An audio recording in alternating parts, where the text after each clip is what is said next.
Hello दोस्तों, स्वागत है आपका हमारी साइकोलॉजी क्लासेस में। तो आज हम आपको बताने जा रहे हैं कि एग्जाम पेपर के बारे में जो कि एमए 4 सेमेस्टर का है, सोशल साइकोलॉजी का। ठीक है, तो देखिए आप देखो साइकोलॉजी का है।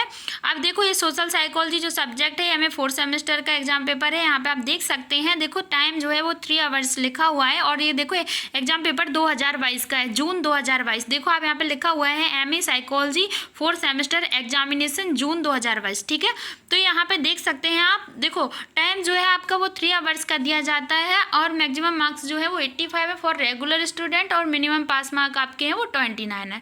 ओके, अब यहाँ पे आप देख सकते हैं कि जो मैक्सिमम मार्क्स है वो 100 है for private student, minimum pass mark है वो है आपके 34। ठीक है, नोट लिखा हुआ है सभी प्रश्नों के उत्तर दीजिए। प्रश्न क्रमांक 1 अनिवार्य है। Attempt all question number 1 is compulsory. अब यहाँ पे क्या है कि देखो लिखा हुआ है निम्नलिखित में से किन्हीं 5 प्रश्नों के उत्तर दीजिए। ठीक है, यहाँ पे इन्होंने वर्ड लिमिट बताई है, शब्द सीमा जो है वो बताई है 50 शब्द की है, 50 वर्ड की है, और 5 × 5 = 25 लिखा हुआ है, आप देख सकते हैं। ठीक है, तो यहाँ पे देखो आप कोष्टक में जो लिखा हुआ है 5 × 5 जो लिखा हुआ है आपको बाहर दिख रहा है कोष्टक से बाहर, 25 फिर लिखा दिख रहा है आपको, अब लेकर के 6 × 5 = 30। ठीक है, तो =30 लिखा हुआ है, तो 6 इसका मतलब ये है कि जो रेगुलर स्टूडेंट है, यहाँ पे मैंने आपको एक चीज़ नहीं बताई है। देखो 85 है, तो 85 नंबर का ये क्वेश्चन पेपर इसलिए होता है क्योंकि इनके इंटरनल असाइनमेंट कराए जाते हैं जो रेगुलर स्टूडेंट होते हैं उनके।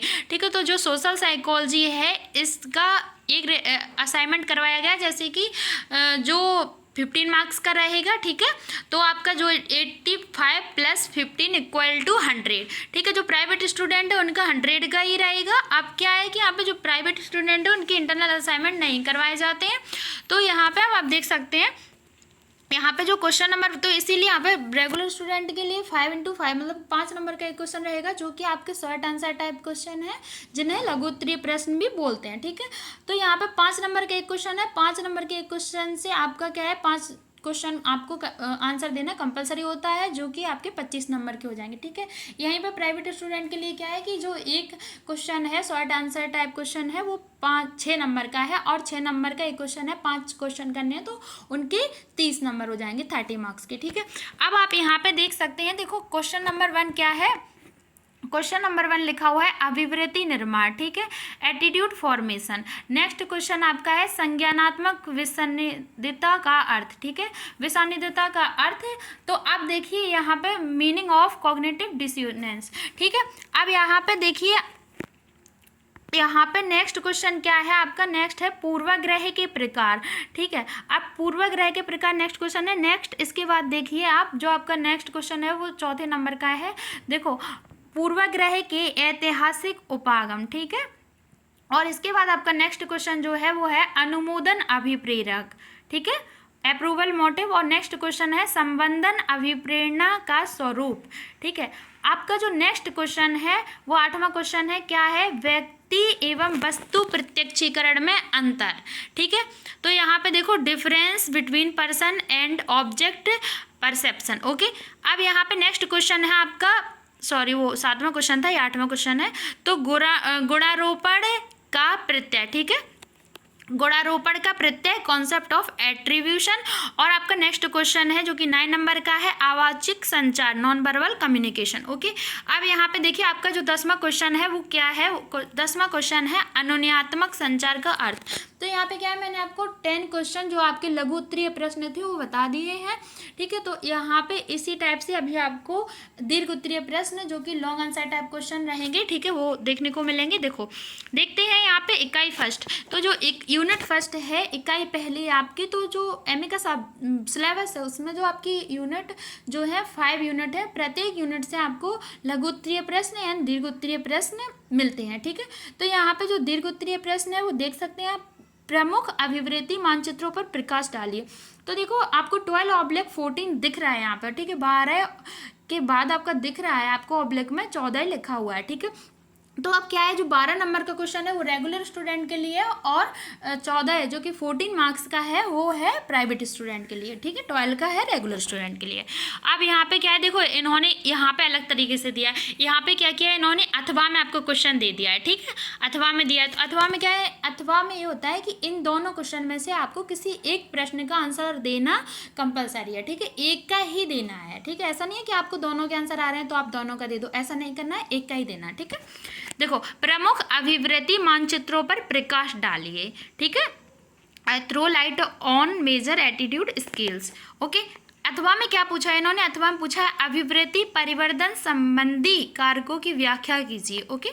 तो यहाँ पे देखो, explain about the factors related with attitude change. आपका देखो नेक्स्ट इकाई है आपकी यूनिट सेकंड। यूनिट सेकंड से आप देखिए, यूनिट सेकंड से क्या क्वेश्चन पूछा गया है। यूनिट सेकंड से पूछा गया है अंतः समूह संबंध के स्वरूप का वर्णन कीजिए, ठीक है। Describe the nature of inter group relation, ठीक है। तो यहाँ पे भी देखो अथवा में कौन सा क्वेश्चन पूछा है, अथवा में उन्होंने पूछा है पूर्वाग्रह के संपोषण से आप क्या समझते हैं, विवेचना कीजिए, ओके। तो देखो यहाँ पे देखो नेक्स्ट क्वेश्चन यहाँ पे इन्होंने पूछा है। देखो यहाँ पे जो दो क्वेश्चन पूछे हैं अथवा में है, तो अथवा में से किसी एक क्वेश्चन का आंसर दे सकते हैं। यूनिट थर्ड, तो नेक्स्ट क्वेश्चन आपको यूनिट थर्ड है। यूनिट थर्ड से क्वेश्चन पूछा गया है उपलब्धि अभिप्रेरणा की व्याख्या कीजिए। उपलब्धि अभिप्रेरणा की व्याख्या कीजिए, एक्सप्लेन अबाउट अचीवमेंट मोटिवेशन, ठीक है। इसके बाद अथवा में आपका दूसरा क्वेश्चन पूछा गया है सामाजिक प्रेरक किस प्रकार जैविक प्रेरकों से भिन्न है, व्याख्या कीजिए, ठीक है। तो इन दोनों में से क्या होता है, आपको किसी एक क्वेश्चन का आंसर देना कंपलसरी होता है, ठीक है। तो ये 12 नंबर का क्वेश्चन है वो रेगुलर स्टूडेंट के लिए, और 14 नंबर का है वो प्राइवेट स्टूडेंट के लिए। तो देखो नेक्स्ट क्वेश्चन इसमें कौन सा है, नेक्स्ट क्वेश्चन जो है वो 4th यूनिट से लिया गया है, लॉन्ग आंसर टाइप क्वेश्चन है। और नेक्स्ट क्वेश्चन पूछा गया व्यक्ति प्रत्यक्षीकरण के निर्धारकों का वर्णन कीजिए, ठीक है। इसके बाद इन्होंने अथवा में दूसरा क्वेश्चन पूछा है। अथवा में इन्होंने पूछा है कैली के गुणारोपण सिद्धांत का वर्णन कीजिए, ठीक है। अब देखो यहाँ पे describe about the Kelley's attribution theory. अब यहाँ पे इन्होंने पूछा है इकाई 5 से, ठीक है। यूनिट 5th से क्वेश्चन पूछा है प्रभावशाली संचार की प्रमुख बाधाएं क्या हैं, विवेचना की करें, ठीक है। तो यहाँ पे जो 12 और 14 का पूछा गया है, देखो यहाँ पे इसके अथवा में इन्होंने कौन सा क्वेश्चन पूछा है, अथवा में इन्होंने पूछा है जनसंचार की प्रमुख विशेषताओं पर प्रकाश डालिए, ओके। तो highlight on the major features of mass media. तो यहाँ पे जो है मैंने आपको ये वाला एग्जाम पेपर पूरा दिखा दिया है। आई होप आप सभी को समझ में आ गया होगा। Thank you so much. मिलते हैं नेक्स्ट वीडियो में, तब तक के लिए वीडियो को लाइक करें, कमेंट करें एंड वीडियो को शेयर करें।